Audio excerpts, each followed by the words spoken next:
Welcome, everybody, to another stream. Welcome to the Campbell Chronicles. I'm your host. My name is Robert. I have created this channel and dedicated to all things Disney, family, fun, and travel. Today, I have Brady here with me. Say hi, Brady. Hello. Hi, everybody. If you guys have watched our streams before, you've seen him definitely before. So Brady is here with us tonight. We're going to be discussing some latest Star Wars news, along with some latest Disney parks news and Disney and all kinds of fun stuff. And also, we're adding in the mix video games. Star Wars video games we had some pretty big announcements when it comes to Star Wars video games from this week. So, this is going to be awesome. Let's get it started, shall we? Oh, and also, how's your week been? Let me ask you that. The week has been good. Work was good. It was at home though, still. Yeah. Who knows when that's gonna change? Hopefully sooner than later. Sure. But yeah, it's all good. All good. Cool. Hang out. Did you get to watch the launch? Yes. I'm wearing the coolest thing. I'm wearing my shirt in honor of the space rocket launch. I got a NASA shirt, even though it's SpaceX, it's got TIE fighters on it, and that's no moon in the background.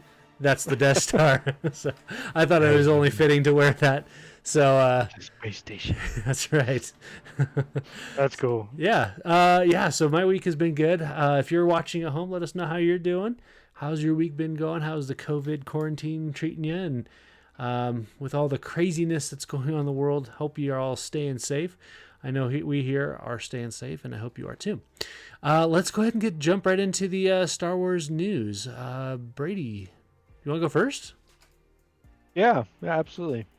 I like how you said that when you brought me in. He's like, you might recognize him. He's been around here a few times. My initial thought was, yeah, you haven't gotten rid of me yet.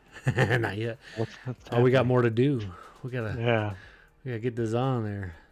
Speaking of big news, all right, this week potentially big news as far as news goes. Most of the time, it's just not news at all. But some substantial stuff came out this week. Actually, a while back, around March, we were hearing rumors and potential leaks, about a project from EA Motive, who, if you've heard of that name, it was probably tied to Battlefront 2, Star Wars Battlefront 2. Their campaign in Star Wars Battlefront 2, the new one, was made completely by this studio called EA Motive. So since that game's release, I imagine they've been working on something new. And we've been hearing rumors and leaks about this so-called Project Maverick. And it just came out around March, and there were some of the developers were getting. While you're talking about, I should have got a picture up and ready for you, but I'm gonna go ahead and just get a picture up for the folks who are watching at home about Project Maverick. The announcement picture was pretty awesome. Let me see if I can find it. Yeah, I sent you the link. Let's see, where is it? Go ahead, keep going. It's on the Discord chat. There it is. Yeah. So when you see the image, you'll kind of get an idea of what it could be. But around March, I think it was this image that you're gonna see. It had leaked onto an online storefront as like a placeholder, and they're never fast enough to take that kind of stuff down because someone always takes a screenshot. Yes, they do. Yep. And that screenshot lives on forever. Yeah. And so now we have this. From the screenshot, you'll see that it's a Star Destroyer in the background, with a bunch of asteroids around, and you see some X-wings flying towards it. Well, there's that. Sorry, keep going. I just got you covered by the picture that I'm trying to download. Let me fix that. That's all right. Yeah, I mean, so with that image in mind, it's definitely making us think that it's going to be something spaceship related, maybe a spaceship sim. Yeah. There have been plenty of those games made in the past, and Star Wars fans love them. Yeah. Big ones that come to mind are Rogue Squadron and which is more of an arcadey take on it. And then you had more of a sim game in the TIE Fighter vs. X-Wing series. Yeah. Both very well loved by the Star Wars fan base. Yep. They were awesome games. They used to. I remember when Rogue Squadron came out; those games were like a showcase for what the consoles could Absolutely. do at the time. Yep. So there's a lot to live up to. So real quick, I got the shooters. thumbnail up there now. We're looking at somebody in Mandalorian armor with a dead something. Looks like almost could be a Zabrak, but somebody looks like they're also tied up, maybe with Trandoshan hands. That might be a Trandoshan. I'm not sure. Oh yeah. So that's the top of the at the top of the article. If you keep going down, you'll see Project Maverick. Let's see. Show up. Okay. Yeah. So so is that not part of it then? The No. So what this was what Star Wars 1313 was going to be before it got canned. So I imagine Forbes just put this up as like hey, we're gonna do this, so maybe people will click on our article. Yeah, I'm looking through the everybody article. wants to about that. I'm looking for that one picture with the red and orange and all that. I'm not seeing it. But here, I'll send you a new one. Yeah, I might need to send me a new one. While we're going through that, why don't you talk about what's up next? Well, not completely done. Okay. So one of the big things about this announcement is that, or the big thing about this leak, because this leak actually happened in March, right? Yep. There have since been, within this last week, there have been developers who have been cheekily dropping little tweets here and there, saying, "Hey, I wonder what's going to happen next week," or "Hey, maybe people should stay tuned during like some game announcement events that are happening next week," and we're just gonna go ahead and post this little image of the cover of the movie Maverick. You remember that, the one with Mel Gibson? Right? I think we're just gonna drop this in here for no reason other than it's a good movie, I guess. Yeah. And then there's that. They're just dropping all this stuff, and then we get the announcement that PlayStation is having their next generation of games event coming next week on the 4th, and everything starts to fall together. Yeah. The Star Wars games in particular have had a close relationship with PlayStation over this last generation. A lot of their marketing materials have tied with the PlayStation brand. And with all of these little leak drops, it wouldn't surprise anyone now if they just dropped the announcement for this game. Whether it's a teaser, whether it's hey, we have the game coming out at the end of this year, because in an EA earnings report they were saying a new Star Wars game is imminent, and that usually means soon, maybe this year. Right. But I mean that's all taken with a grain of salt, considering what's happened in the last few months. That could change, but that was the plan, so it can't be that far away. Right. It's also impressive that they've been able to keep a Star Wars project under wraps. Yeah. But at the same time, what has EA Motive been doing? Sure. But maybe making a Star Wars game. So I guess it's not that big of a surprise at the same time. But what is cool and what I'm excited for is the possibility of this being a spaceship sim game. Yeah. Getting something like Rogue Squadron again. That's kind of what I'm hoping for too the most. I was going to ask you, but you got to it right there. So I was going to ask you what your major hopes are for this game. And honestly, for me, it's, I would love to see another space sim. That would be super cool. Super cool. Yeah. Yeah, I mean, they did a lot of cool stuff in Battlefront 2 with the Starship combat stuff. If they could clean that up, make it a little bit more accessible for a lot of people, because it was a little hard to play. I like the play style of the TIE Fighter, the X-Wing vs TIE Fighter games, but if I'm going to sit down in front of a console, I want to play Rogue Squadron type game. I agree 100%. Yeah, so I had it up there for a little bit. I did finally get that picture up there so you guys could see the image that leaked, Project Maverick. Yeah, it's very exciting. It's very exciting. Yeah, yeah, the colors do something for me. I know it's probably, I don't know what it means, but the colors do something for me. So it's just a tease. Just a it little is tease. a big tease. I can't take Just a it. little tease. A tease. Yeah. Another one of the things that they did talk about too was this wasn't actually from EA Motive or any of the developers. It was a well-known games journalist, who pretty much confirmed all of this from insider knowledge, but not insider knowledge at the same time. Yeah. Who said that they are making this game. It's going to be multiplayer focused, but it's not going to be like a big game. It's going to be an unusual thing for them. Okay. Which I've seen people respond to that negatively, but at the same time, I'm looking at that and like, please no, please give us something I haven't seen before. Give us something new, unusual. I like that idea. Yeah. Yeah. I would love to see that. But at the same time, if it comes out and it's just another Rogue Squadron, I mean, I'm in for that too. Yeah. You don't have to work hard to sell me on a game. Unfortunately, if we're all being honest here, it's Star Wars. I think at this point in my life, I've invested too much into the franchise to say, nah, I'm done. I'm good. So I've had enough of this Star Wars now. I've just too much Star Wars. Just too much. Well, the sad thing is that there is people out there who are like that they're just done. Yeah. They've had it, and Disney didn't really help them that much with some of their latest titles, in their opinion. But it is what it is. Yeah. I mean, we've talked about this ad nauseum. Yeah. Over the last few videos, but I think things are moving forward in a good way. I agree. So I completely understand that sentiment. I completely understand people being untrusting of the brand now. Yeah. But things are looking up. Yep. And this might be something cool to help move that forward.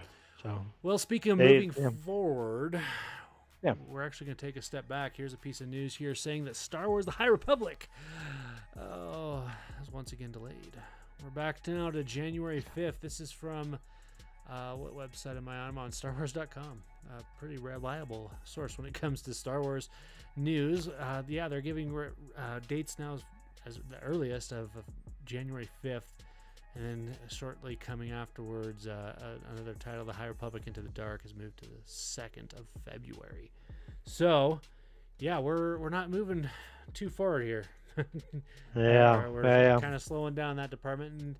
And one thing that I've learned when it comes to Star Wars, especially when they were making Rogue One, and we hear about all these reshoots and delays, I'm like, you guys just do it right. As long as they take the time to do it right, I'm okay. Delay it if you need to. I mean, don't delay it indefinitely and tease us and just be jerks about it. But do it right. That's fine. If you're gonna delay it, delay it. If you don't have the manpower in the shop right now to get things done, that's fine. I think everybody is pretty understanding of that fact. So, not big, but I know it's not official news, but here's another one, Brady. What do you think of this?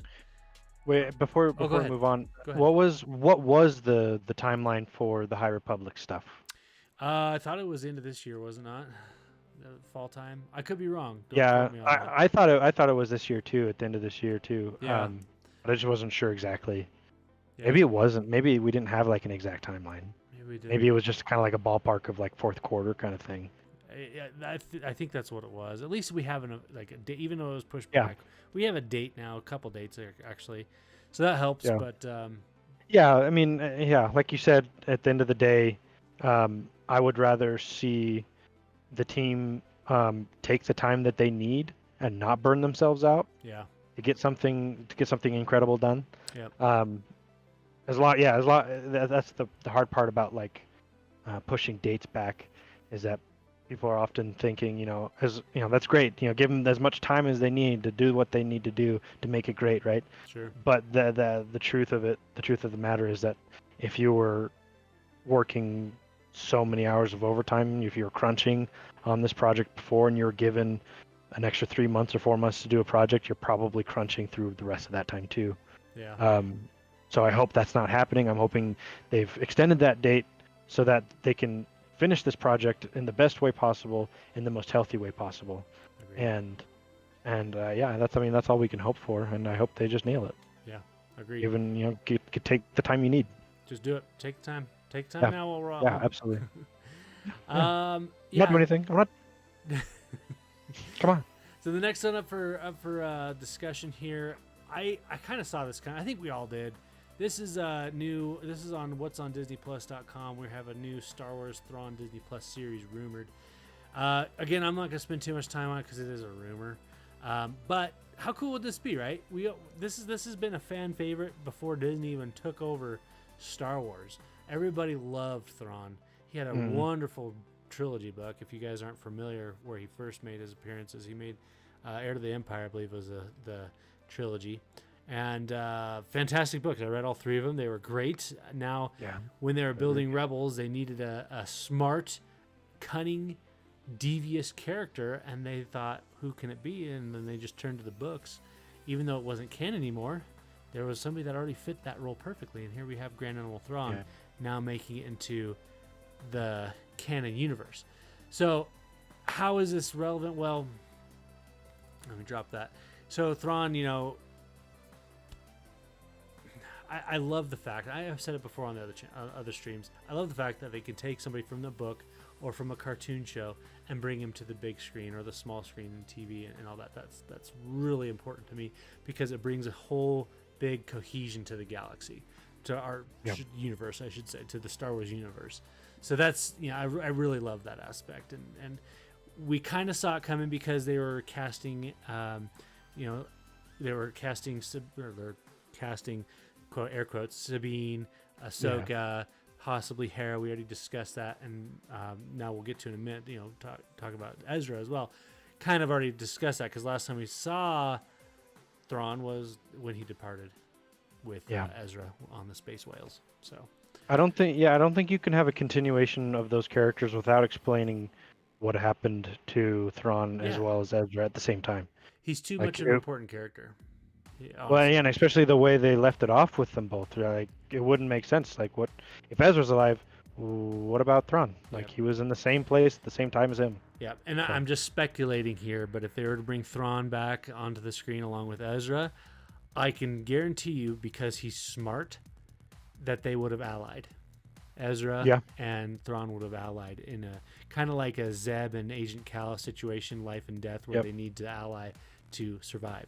That's kind of my guess. But it wouldn't surprise me at all if Thrawn takes Ezra back to the Ascendancy either.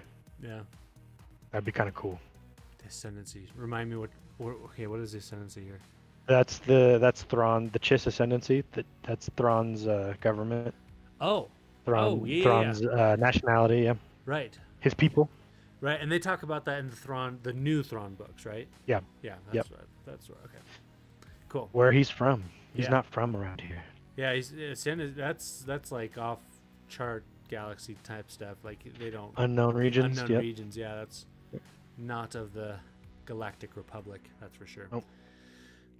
Cool. Well, Brady, what do you have next for the news?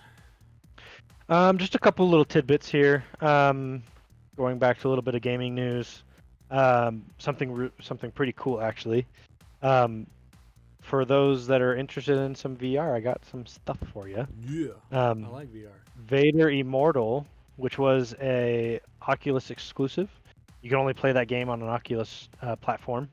It has now been announced to be coming to the PlayStation VR, coming sometime this summer. We don't have an exact date yet, but Sony and ILMX Lab have both promised that will be happening sometime this summer. Along with that announcement, they've said that the PSVR version of the game will come with all 3 episodes in the same bundle. Okay. And I think that's really cool. I think so too. I've wanted to play this game for so long, but I just haven't had the means to do it. I was this close to pulling the trigger on an Oculus set for Christmas this last year. Primarily I think Vader Immortal. Yes. Yeah, I mean, that's the only reason. I mean, I've done the research into the Oculus platforms, like you have the Oculus Rift or the Oculus Quest. You look at those and you're like, okay, I can play Vader Immortal on that, but what else can I do? Yeah, what else? What else is going to make this investment worth my while? Is this basically a $400 video game that because I mean, if I'm only buying it for that, okay, let's be honest, I'll play Beat Saber too, because Beat Saber's great. Yeah, absolutely. I love me some Beat Absolutely. Saber. Cool. So yeah, Oh, yeah. I'm excited that that's expanding. I wonder, Yep. if the new Xbox platform, maybe you'd know this better than me. Does the Xbox platform coming out later this year have any plans on introducing any VR stuff? Nothing has been said about that so far. Okay. And I doubt that there will. It's I okay. Yeah, I don't I think don't that think so. Xbox is necessarily the place for it to begin with, so that's okay. But Yeah, yeah, that's what I play. I play the Xbox. I know. Hata's yeah, gonna hate, but I like me some Xbox. it's a great So platform. yeah. All right, what Great else you got platform. up there, Brady? So on top of that news, if you needed more reason to get an Oculus, I got another reason for you. Okay. Um, ILM X Lab also announced that they are making a new VR game called Tales from the Galaxy's Edge. That's awesome. Now, if that title rings a bell, you're not crazy, all right? If you've been to Disneyland, well, not within the last couple months, no one's done that. If you've been to Disneyland or Disney World in the last year or so, the name will sound familiar because that's the name of the Star Wars park, Galaxy's Edge. So this game, they've said so far, in just the brief excerpt that they've announced so far, is that it's going to take place on Batuu, which is the planet where Black Spire Outpost, which is the place that you go to in the Disneyland park, the Galaxy's Edge. That's what that place is. It's a Black Spire Outpost on the planet Batuu. So the game is going to take place there. It's going to be a living experience, they say. It's going to have meaningful choices to make, whatever that means. Because every game, I guess, says that they have meaningful choices, and developers are like, "Well, that wasn't so meaningful, but our game is going to have meaningful choices." So whatever that means. So I think that's really cool. I think building upon what we see in Disneyland at that park, and expanding that lore that starts there is a really cool idea that I don't think anybody saw coming. Especially since we've heard so many things about how that park in particular hasn't done like super well. Yeah. Yeah, I've So talked about it before. They haven't done too well because honestly, the timing of it. People thought it was going to be overcrowded, and so people didn't go. And then, they're both rides weren't open when it first opened, and then yeah, by the time Rise of Resistance really got going, they had the new virtual queues, and then it just wasn't working out for a lot of people. And it just, I don't think, I think the thought behind it was actually really good, but the whole execution of it didn't play out to the way they thought it was going to. yeah, So yeah. I hope these last couple months have given them time to like reimagine what they can do with that place. agreed. Yeah, agreed. Actually, speaking of, I just heard earlier that when we do get to be able to go back to Disneyland and Disney World, Yeah. so you know how they're going to start off with having so many restrictions, right? Uh huh. Everybody's going to have to do social distancing. They're going to have to wear masks and this Right. and that. The whole time that or ever since they've announced that, I've been thinking like, how is that going to happen? Are they going to have like the Disney police out there? Are they going to have Mickey Mouse's cops out there, like laying down the law? Or, They how? are going to have cast members actually that will be out there. I got the picture up, by the way. I got of the. But the who cover. are the cast members going to be? How did they phrase it? Oh, it's on their website. I read it a while ago. I'll tell you. I'll tell you. They're Go gonna ahead. use. They're gonna use stormtroopers. They're They're gonna have stormtroopers that are gonna enforce the social distancing stuff. Oh, that I'm would not be good. I'm not kidding. fantastic. I'm not joking. This is a thing. Is it They're really? doing this. Yeah. Nice. I don't have actually the link to share with you, so Oh, we got some more Might be people true, might joining be us, not. by the way. We got Jared. Hey, all you cool cats and kittens. We got Emily and Chap Soup. Welcome, guys. Thanks for watching. hey, If I you know some of guys are those new to people. the channel, and also if you're watching for the first time, go ahead and give us a like, a thumbs up, and hit that subscribe button. We would greatly appreciate it. But so we're just talking about this new game, Star Wars Galaxy Tales from the Galaxy's Edge. One thing I've loved that Disney has done, right? They say what you want about the movies. One thing I've loved about what they've done is they're making this universe very cohesive. They're bringing everything together. So, and they're doing it to a point where you yourself can take part in that story by going to the Galaxy's Edge and riding the Falcon, going on Rise of the Resistance and whatnot. Emily said they had stormtroopers at the opening of Disney Springs Studio. Yes, they did. And I watched the video, and Oh, cool. they're interacting. They were walking up along a cat. I don't know what it is, like along a building with the catwalks and everything, and they were directing people, and it was kind of funny. Cool. So if you haven't been to Galaxy's Edge, the stormtroopers there are half the fun. They're just so fun to interact with. So, I think that's such a cool idea to use them like that. Absolutely. So cool. I mean, it's perfect. It's perfect. It is perfect. It makes me wonder if they're going to be walking around the entire park, enforcing the 6 that's foot. What. Yeah, that's what it sounds distancing. like. That's what it sounds like they're going to do. Yeah. Yeah. Well, while we're on the topic, I was going to save this for last, but I'm just going to throw it up here now. We have plans unveiled for the park opening, so I'm going to throw this up real quick. This is from DisneyParks.com or DisneyGo.com and the parks blog, right? So Disney World has an official open date, reopening to begin July 11th. Now it's going to be a phased opening. Animal Kingdom. Yep. Let me scroll down here. Animal Kingdom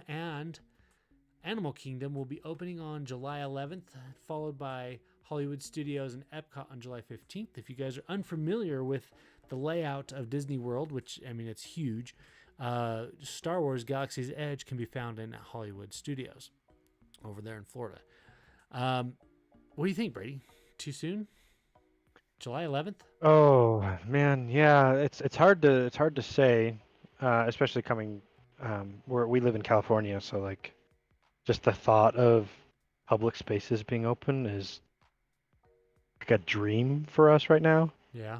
But I mean, I have heard that Florida wasn't affected nearly as bad as some places. So, I mean, it might make sense to them. I don't know. I mean, I haven't heard much other than that. Yeah. But the problem I can see is that it's not just Florida, right? You're bringing people from all over the world that are going to come to that place. And as much as you say you're going to have all these regulations and you're going to enforce them, like, how are you really going to enforce everything? Yeah. It's going to be tough. So they're going to require masks. I don't know if you're watching at home, if you're a mask fan or not. They are going to require masks. They are going to have social distancing rules in place. They are not going to have parades. They're not going to have fireworks shows. They're not going to have character meet and greets. This is sad. I mean, it's sad in the sense that it's just not Disney. It doesn't feel like Disney at that point to me. I know that okay, let's be honest. If I had a couple pair of tickets right now, of course I'd go. I'd go just to experience this, to tell the tale to to everybody, see what it's like and experience it in the annals of time. Yeah, but it's just, can you go and have the full Disney experience? I know I have some Disney fans watching right now. What do you guys think? Would you go to Disneyland or Disney World right now if it was open with all these restrictions? We're talking masks. We're talking no character meet and greets. There's going to be, you can't make advanced reservations on your dining. You can't do fast passes, all that good stuff, because they're trying to control the lines and everything. So, are you going to go? Are you going to go? Would you go? I should say, even if you may not be able to, if you like I said, let's say the genie came and gave you tickets. Are you going to go? So let me know what you guys think in the comments below. It's funny that you asked that question, because I mean, besides from the mask and the social distancing thing, which I think is going to be a nightmare in that huge crowd. Yeah. Everything else sounds great to me. I when I go to Disneyland, I don't care for the parades. I don't care for the meet and greets. Although I do have a daughter now, and she's young. Sure. And she loves those things, so it's different now. But if you talked to me 2-3 years ago, this is my ideal Disneyland experience. Yeah. So I'm sure there are people that are hearing this and they're like, that's not so bad. Yeah. And they'll go anyways. Yeah. Now, let's see. We got Chapsuit chiming in. She said, I'm going. And then Jared has all said, I'd do it, if you had tickets. Yep. Like I said, I would go just for the experience. But here's the deal. I want to get that experience. I want the Disney feels, and I can see it hard to get when these restrictions are in place. Yeah. Now, that being said, they're going to follow suit what Shanghai and Hong Kong have been doing, and bringing in about 5,000 extra guests per week. So they're of course limiting it with Now, when you go there, you're going to get screened, you're going to get your temperature taken, all that good stuff, right? So they're not letting you in if you have a fever over, I think it's like 100, and then they do a backup screening just to make sure. And then, like I said, they have all these other restrictions. So what do we do? You know, do we? I don't know. I just have a hard time thinking about it, even because, like you say, you don't like character meet and greets. I love them because it gives me a chance to escape the world. I know it seems stupid to some people, it seems childish, but guess what? When you go up and talk to Mickey, or you go up and interact with Rey or Chewie, okay? Chewie's one of my favorite characters, meet and greet. You can't, what's the guy's name from the Solo movie? There's not much better than a snuggle or a hug from a Wookiee. I 100% agree with that. It's just awesome. I love getting me some hugs from Chewie. But, you know, that gives me a chance to escape. And that's what I think Disney had in mind when he built these parks to begin with, is to escape from the modern world and just have no agenda. But to be restricted from that, I can't go give Mickey a high five. I can't go give Mickey a hug. That's going to be a problem for me. So I imagine that the characters won't even be out and about, because I think it'd be too much to try and police that. Well, and if they're following suit with Shanghai and Hong Kong, they'll have like stage shows where they're off in the distance. You can't see, that makes more see sense. them, but you can't really go interact with them. Makes more sense. You can see we got from the comments, Vanilla Soup is saying, "Hey, Vanilla Soup." He says, "You don't like meeting princesses?" Hey. Gasp. Emily said, "They're cool. I respect them." Emily said, "I would go. I am interested in knowing how often they are sanitizing rides, handlebars, etc. Will that will that make lines even with smaller crowds?" You know, so I don't know how the details of it, and I know that they plan on having, of course, they have more hand sanitizing machines available. You know, the hands-free one, you just stick it, it'll sensor, it'll spray on your hand. They have that. They have, but as far as cleaning goes, I know they're supposed to like be upping it. I just don't know the details on how often. Maybe like you take Peter Pan ride, for example. Do they just go every other cart? You know, because there's not that many people there right now to begin with. So they probably take a bunch of carts off the rail. I don't know. I don't know. What do you think, Brady? Yeah, that's bonkers. Like I haven't gone to the Star Wars. I haven't gone to Galaxy's Edge yet. And so that's like really the only thing that I'm like really excited to go to Disneyland for. Yeah. But I know what those rides look like. I mean, I know what the rides are, right? You're sitting in a small space in the Millennium Falcon, or you're in one of those little ridey carts. Yep. And you can touch everything. You can, I mean, especially the Smuggler's Run, the Falcon ride. Right. Yeah, I mean, your job is to touch buttons in that ride, or pull levers, or do whatever, you know. And then so they're gonna have to come in and sanitize every one of them after every ride. Yeah, probably. I think that's a little much. But I mean, do you, like we've discussed in the past, do you want to be the company who didn't do that, who isn't sanitizing right now? You know. It's interesting. You know, I'm a pilot by profession, right? And so every flight that we have to they come in and clean that ship pretty well. And I take my precautions too. I wipe down what I touch as well. But it's, you know, no joke. People are taking this very seriously, and they should. You know, we don't want anybody to get sick or hurt anybody out there. So yeah, that's good. Jared Later, embroidered masks. Anyone? I would love some. Are you offering? Oh, dude. We were gifted some custom made masks, and I have a First Order mask that's really cool. Oh yeah. Well, actually, it's not mine. I stole it from my father-in-law. Nice. I'm telling you. It was really cool. Should I be worried? Watch out! Watch it, Chewie. Oh well. Like I said, Chewie is a one to snuggle with. You would think that the characters, because they are like in so many different layers, that they would be safe, right? I guess it's more the people that come up and hug them are leaving stuff on them, and then other people. Never mind. I think all around. I mean, last thing you need is your little 3-year-old going up and give Minnie Mouse a hug and, you know, letting off a fat sneeze right through their face area. You know, that stuff happens. That'll happen. Yeah, that'll happen. You know, on the same lines here, I'm going to switch back over to the news screen here. We have. Let me pull it up here. Never mind the video playing in the background. That's not why we're here. So, new photos of the Disney Star Wars Hotel emerge online. So, if you guys aren't familiar, or if you do not know, if you've been living under a rock, They at Disney World are building a grand hotel. Well, it's not grand. It's actually, by the size of it, it's not very big. Here you can see, I'll scroll down. There's The the way you were pictures. announcing it, I thought you were going to say the Grand Hotel of the Republic. Yeah, right. Should be. But they have these new pictures up of the Star Wars Galactic Cruiser. If you're not familiar with what's happening here, they are building this hotel to mimic a cruise. The technology and the innovation behind this project are supposed to be, no pun intended, out of this world. Yeah, the fully Light years interactive. ahead, maybe? Yeah, exactly. Fully interactive experiences here, and it's supposed to be amazing. So, anyways, on the screen there, the picture on the left, you can see the hotel itself. It's not that big.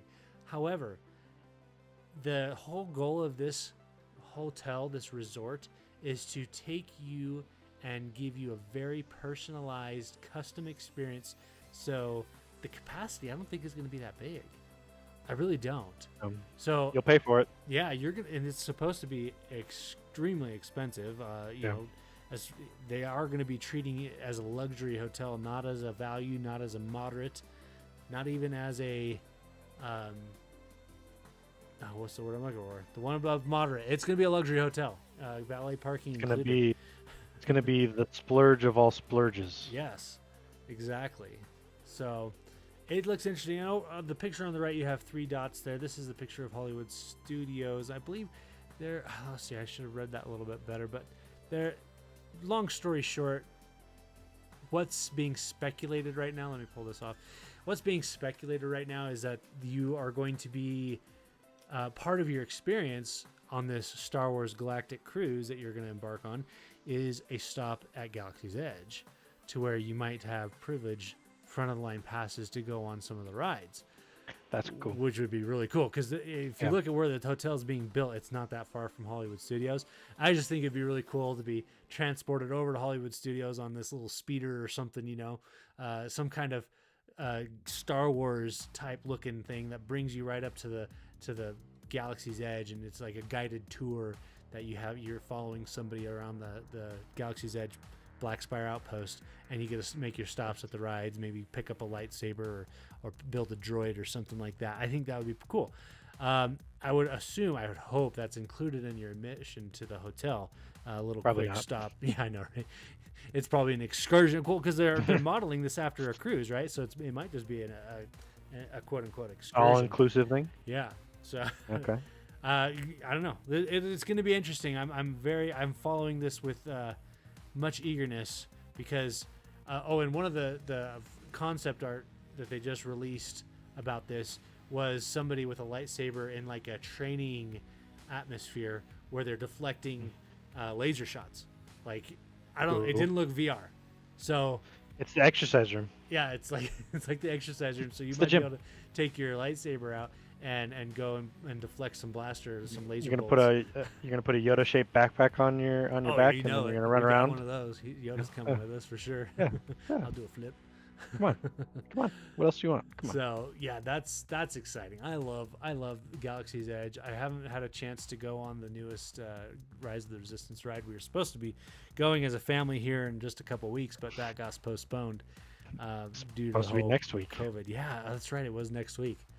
I could just kind of forget about it now, but we're delayed back till June, but that's all right. Next year, June. Yep, next year June. Sorry, 2021. I don't know if I'll Yeah. go, to be honest. I might want to go before then.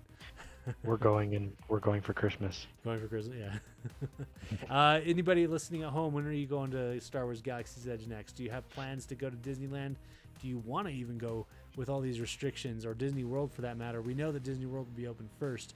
Disneyland, I didn't put this in the notes, though. We do have a city in agreement now saying that they will be opening Disneyland Park when California enters to phase 3 of their reopening. So Phase 3, really?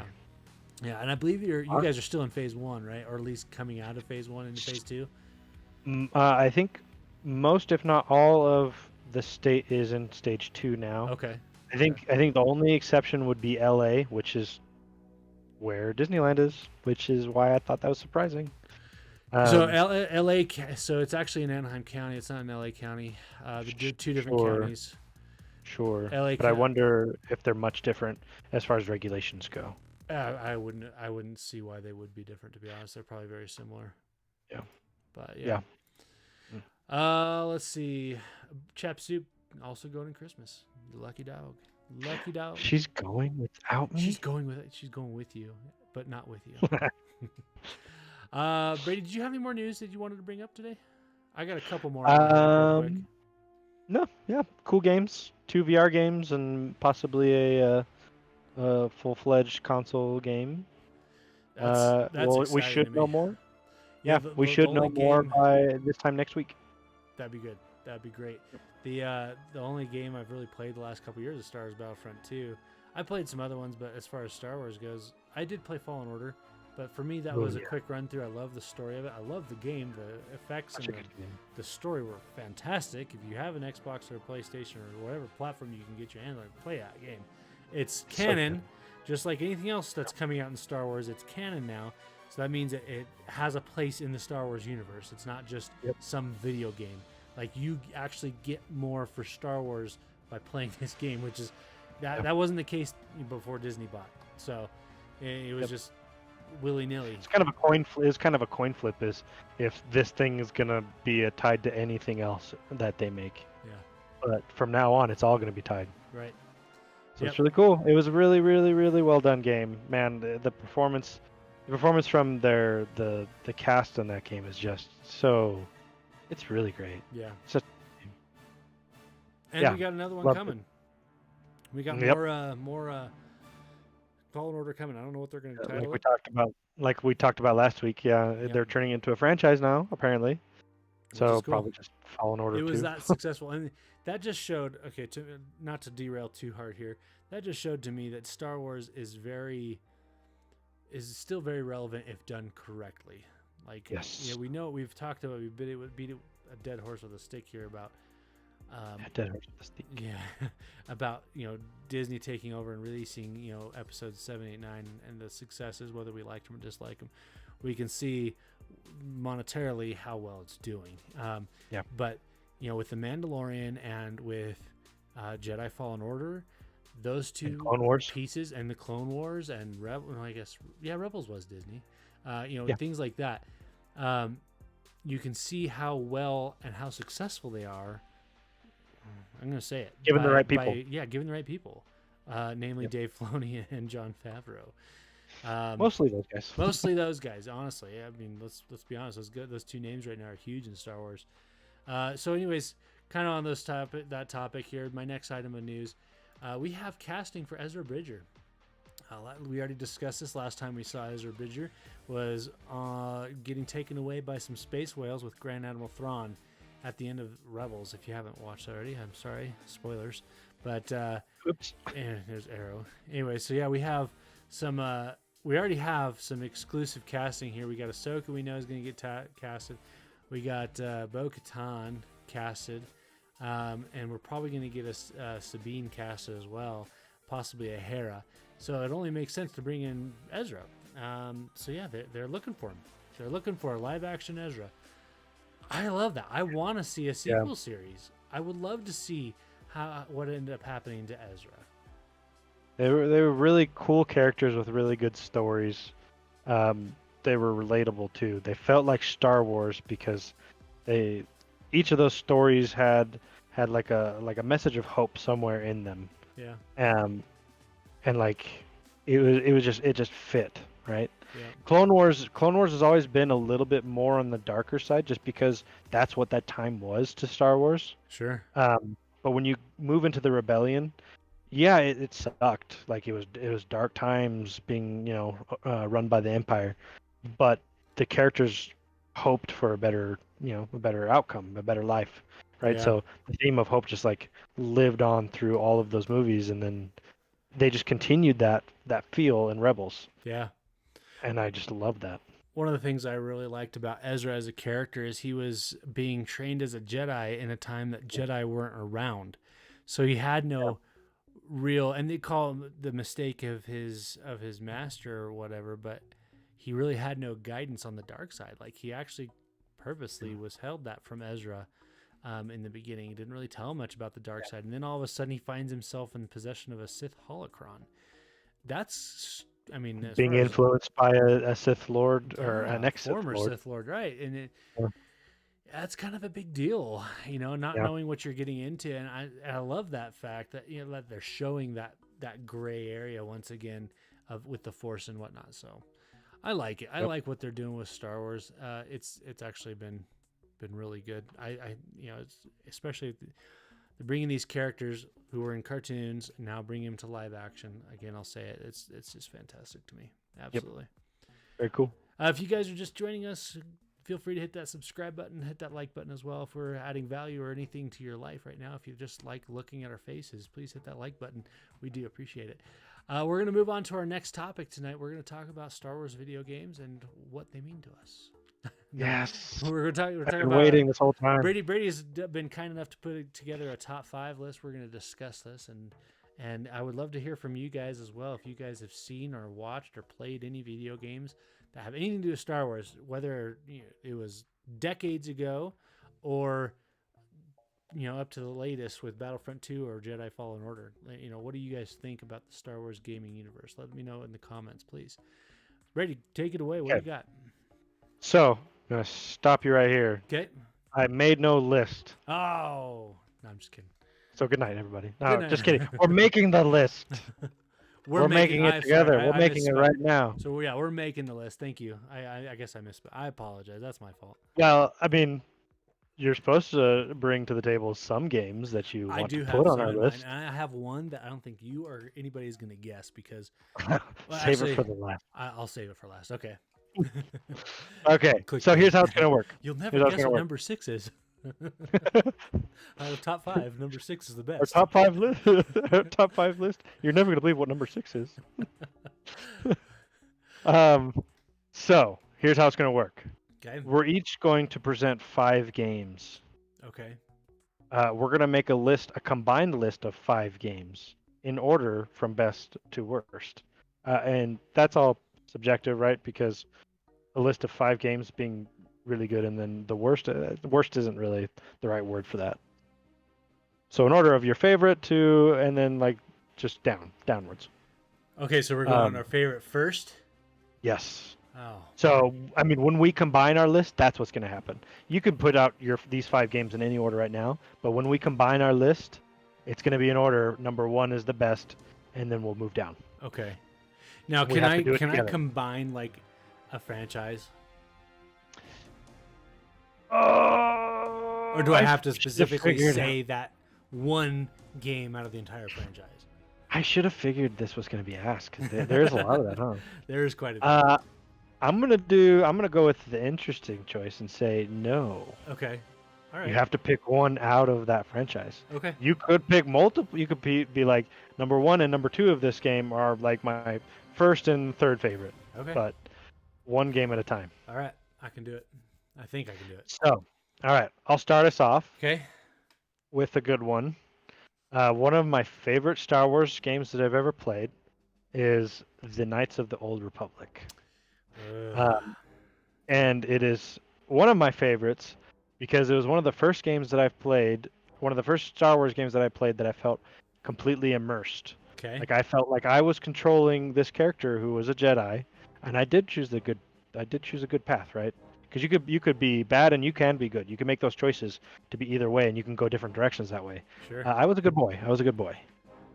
Sometimes I did bad things, but I mean that's just human nature, right? Yeah. Don't hold that against me.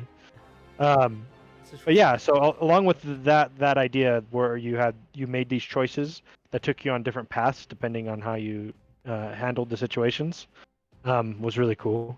And those choices ended up being you did these bad things, which means you're more like dark side, which means you get these dark side powers.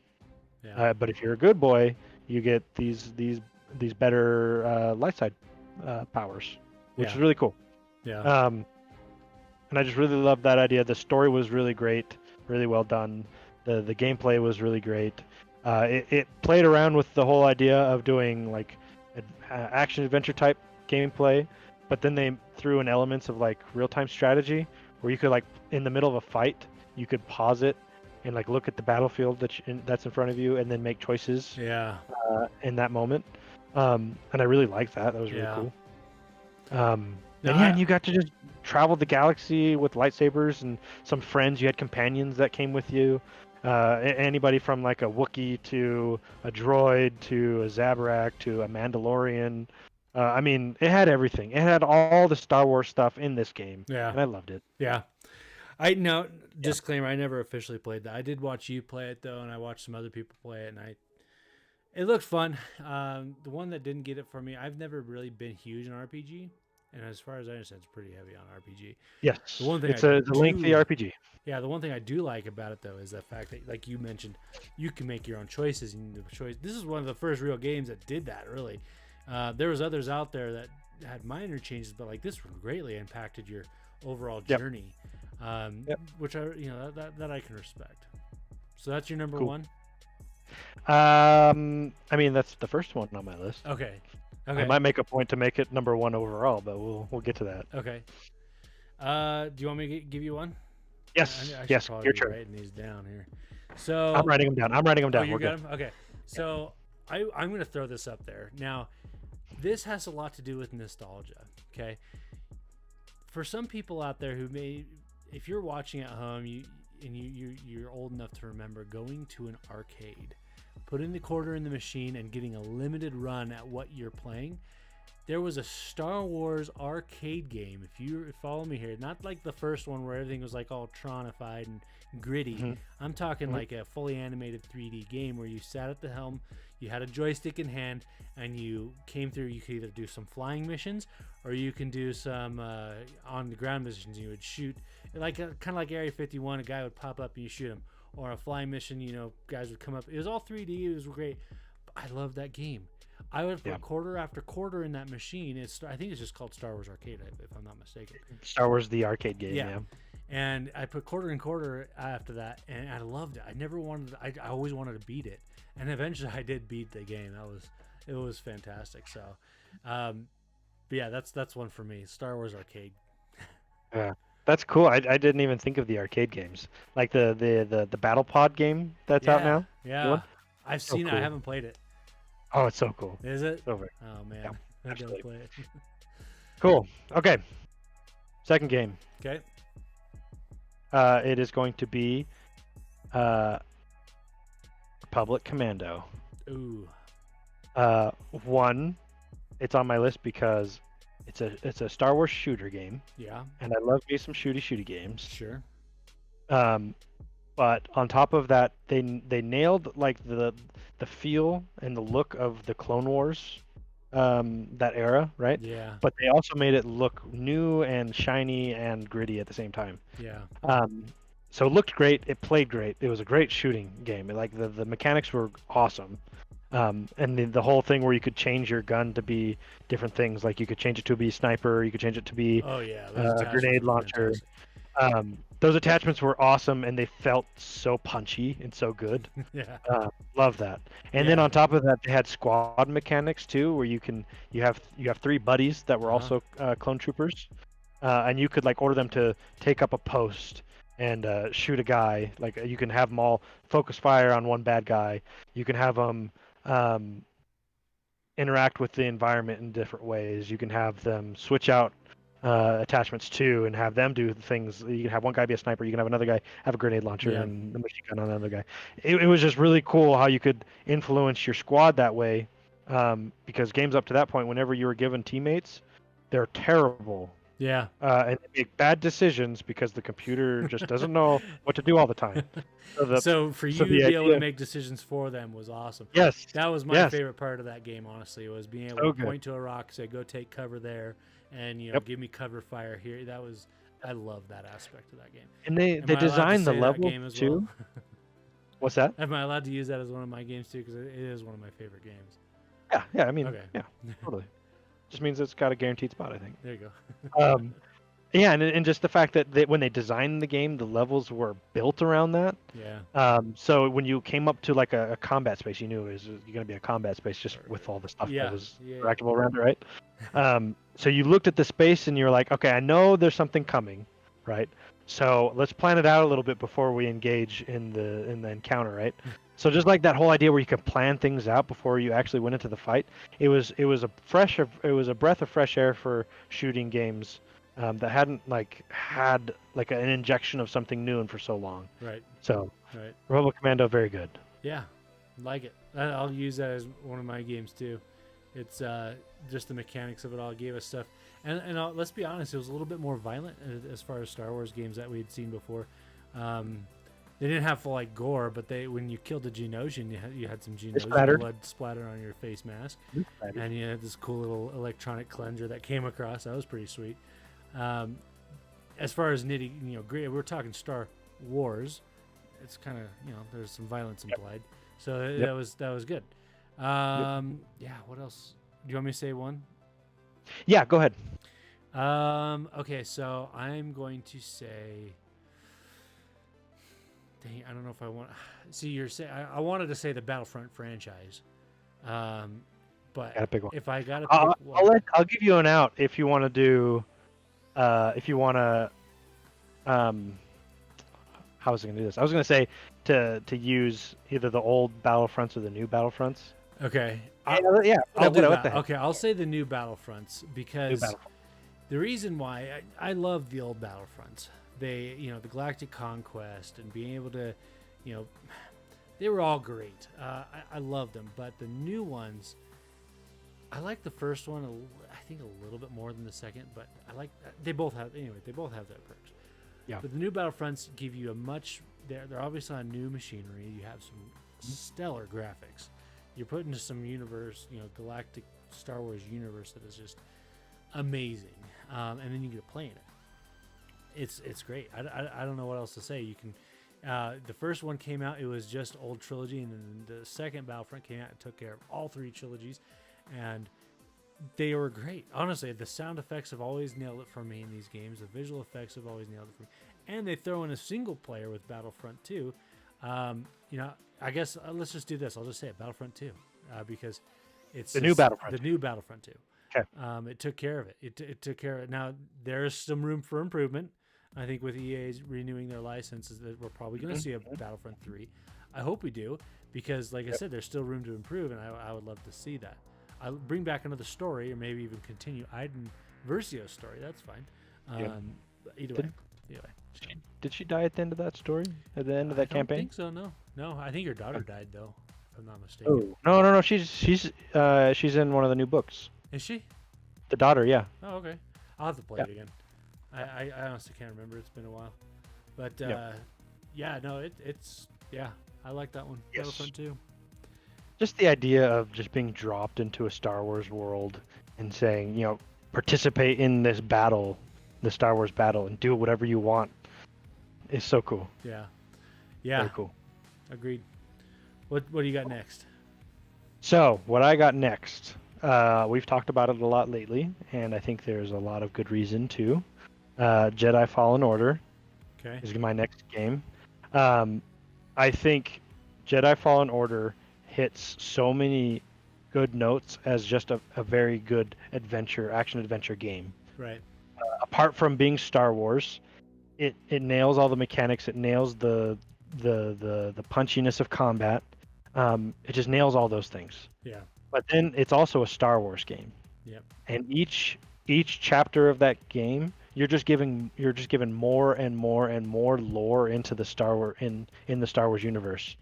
So each chapter you're learning something new, and for a game to do that now in a world where Star Wars lore has been pretty explored and pretty, we've seen a lot of Star Wars stuff now. We know a lot about Star Wars now.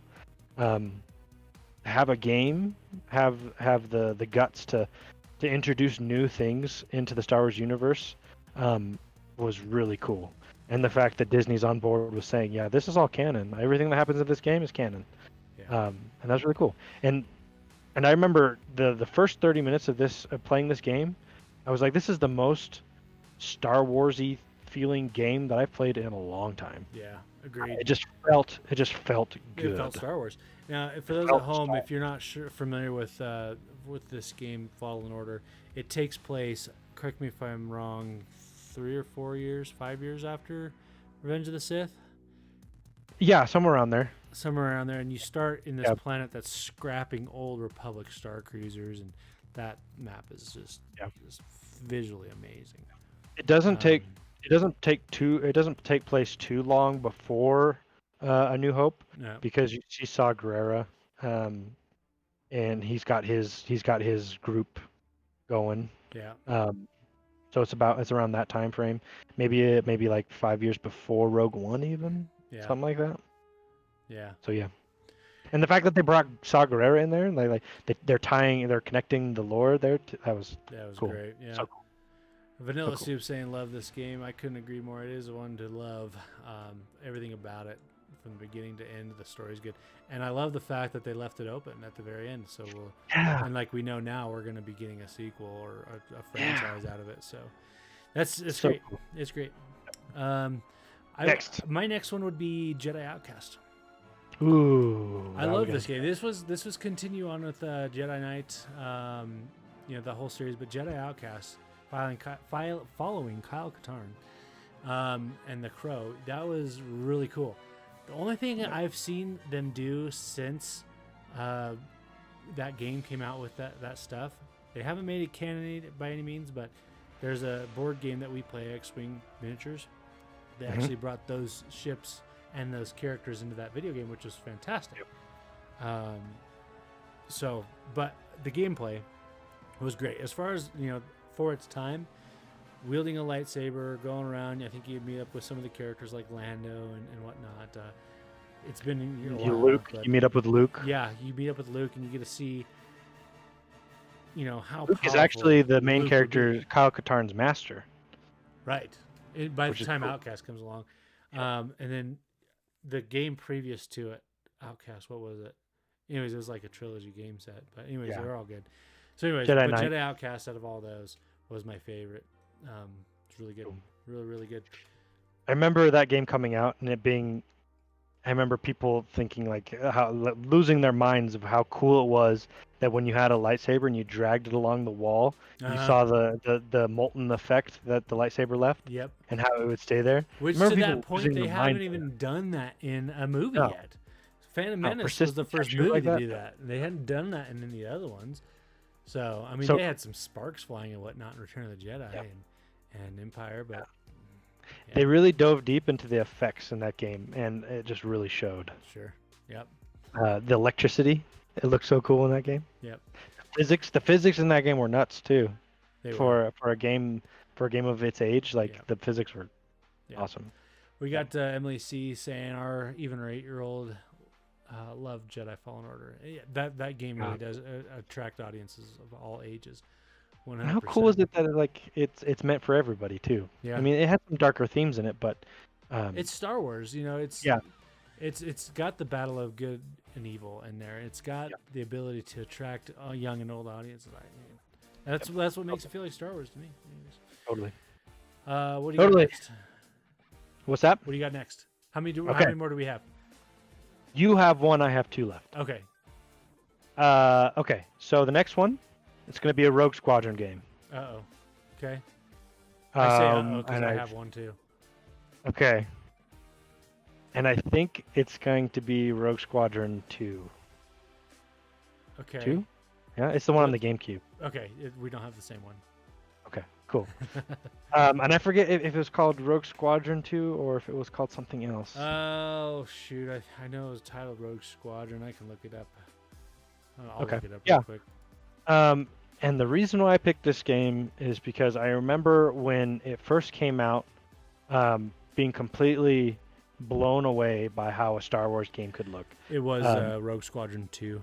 Oh, wait, no. For the GameCube, there was 2. The launch the game. launch one, that was 2. Yep. Was okay, 2. cool.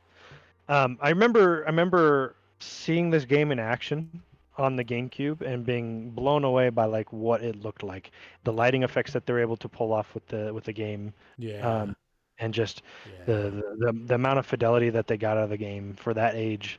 It just looked so cool, and I remember playing the trench run in that game, and just feeling like this is it. This is Star Wars. I am doing the Star Wars right now Yeah. and just loving every minute of it. I'm gonna throw And the some fact images that up there while you're talking about it. yeah, and just the every mission seemed like a new adventure along the way. It was one of my complaints about the original Rogue Squadron. I mean, I was a little bit younger, on the younger side of that, so maybe it's part of that. But the original Rogue Squadron didn't feel like it was super well put together. Each mission kind of felt a little barren. Yeah. It's kind of what happens out of any like flight sim game where when dogfights are involved. There's you have all the space in the sky to fight each other, which is kind of boring after a while. And when you get to the ground, there's just nothing there, kind of thing. Yeah. In Rogue Squadron 2, they changed that, Mm-hmm. and they made flying close to the Death Star really fun. Made the environments, flying around in the environments and completing missions in the environments really fun. Yep. And just flying around in a spaceship was just the coolest in that game. So this game was yeah. actually titled Rogue Leader, Rogue Squadron 2. I have some pictures up there if you've been looking at it. You saw the notorious Death Star trench run that you were talking about, and also a B-wing right there taking on a Star Destroyer. You can do that. I don't think you could do that in the games previous. I don't think you do it at all. But anyways, yeah, I agree with you. Cool. That's a great That's game. Let's see, mine. I'll get some pictures ready because I should have been doing this with the other one. Mine was the original Rogue Squadron for N64. So you got the first time that I can remember flying a graphically detailed X-Wing starfighter around and get to shoot stuff. They had previous X-Wing and TIE Fighter video games for the PC and some other. I remember playing one at my uncle's house. The simulator type game that you had to fly around with a mouse, and this is like Windows, like pre-95. It was very difficult to control, so we never really got very far in that game. But this one we beat. You really shoot down some TIE fighters. You can really take down an AT-AT Walker with one of the T-65s. Or with the snowspeeder. It was just fantastic. I love this game. You could play as a Y-wing, a snowspeeder, an X-wing, a B-wing. It was all there. This was the first time, and I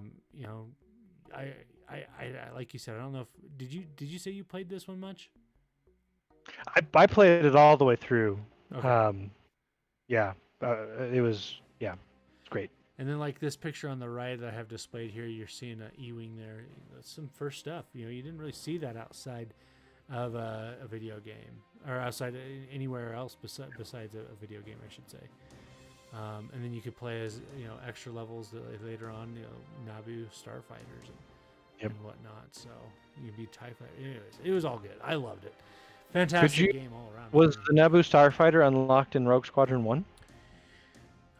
Yes, I believe so. It was on the N64 version. Yep, Rogue Squadron, Naboo. It was just it was when I was younger. I honestly don't remember the details of how it was released and whatnot, but I know it was definitely. And I got a picture of it right there for the Rogue Squadron. Oh, maybe that's the picture for the Naboo Starfighter game that came out later. Rogue Squadron. Oh, that might be the different game I was thinking about. Never mind. Scratch There all was that a game Naboo called Starfighter. Starfighter that had the Naboo Starfighter on the front of it. Yeah.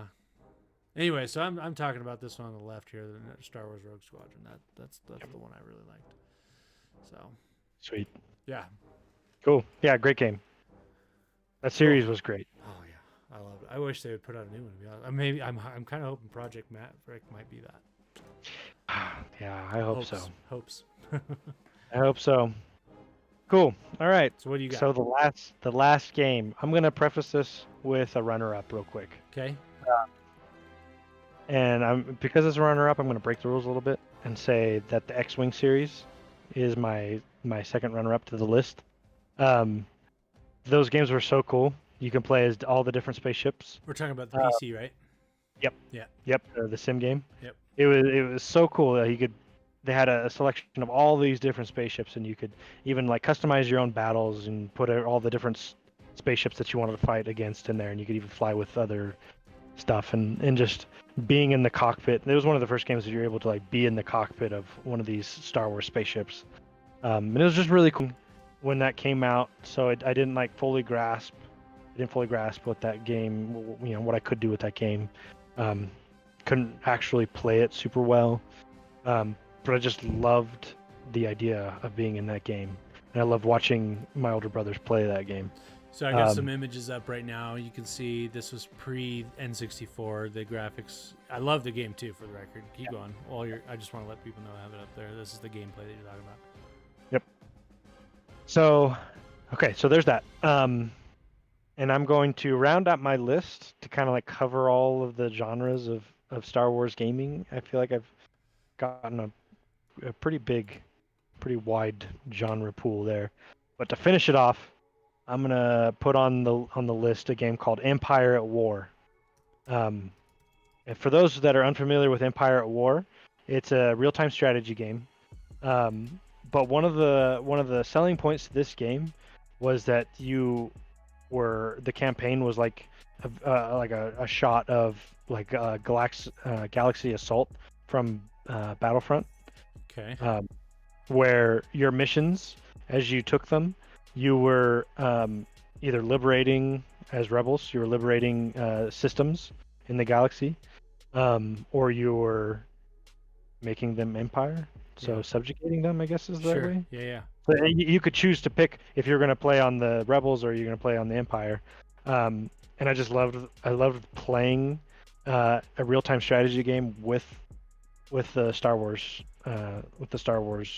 I love me some real-time strategy. If I'm honest, I love me some real-time strategy.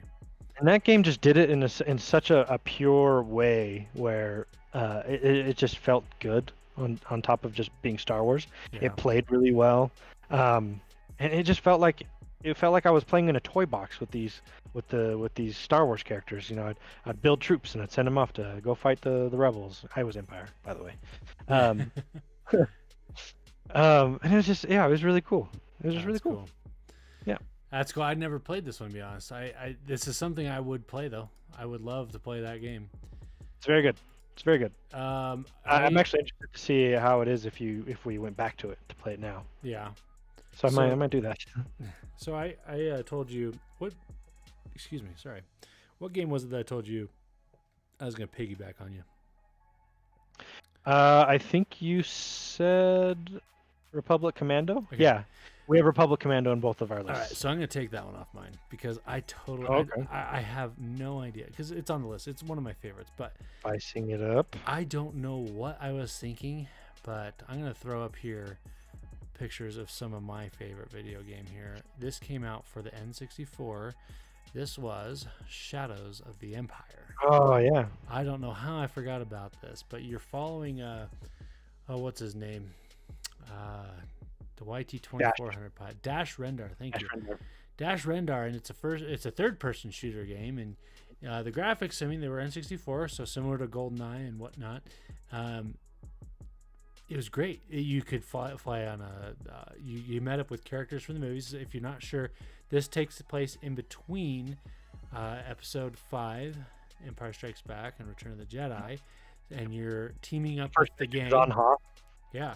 You're escaping Hoth, and you're teaming up with the gang, and you're going through, and you're finding out where Han Solo is, and you're trying to get to that place and free him. Along the way, you find this new villain, which you can see pictured here. Zizor there. He's on first of all, this was a Legends book, or at least at the time it wasn't considered Legends, but now it's a Legends book. Zizor was one of the he was a high-ranking Imperial officer. He's the pictured there on the far right with the green skin and the ponytail. Anyways, I don't think he was an Imperial officer. I think he was a part of the criminal syndicate. He might have been. I wish I could play this. He was an alien, so I don't think he was a part of. Well, so was Thrawn, but yeah, he was an exception. He was an exception. But anyway, so they have. I think you might be right. I think he was. I think it was Black Sun or Crimson Dawn or something. So yeah, this makes me want to play even more because I want to remember all this stuff. But anyways, so you fly through. You get to fly the YT-2400 at the ending mission, and you get to blow up a space station. You get to, similar to the Death Star 2, you get to fly inside the space station. And of course, they have my favorite score of all times, Asteroid Field, playing while you're playing that mission. Oh, yeah. It's just It was great. You could blow up TIE fighters. You could fly swoop bikes around Tatooine. Goodness, it was a fantastic game. Didn't you fight IG-88 in that game too? I think You fought IG-88, and I think you also fought Boba Fett too. I don't remember. I think yes, Boba Fett. Yes, I can't remember. I know IG-88 was in the Outcast or the Jedi Knight series. I think you fought him in that. I think it was a Jedi Knight too. I don't know. I want to play it again.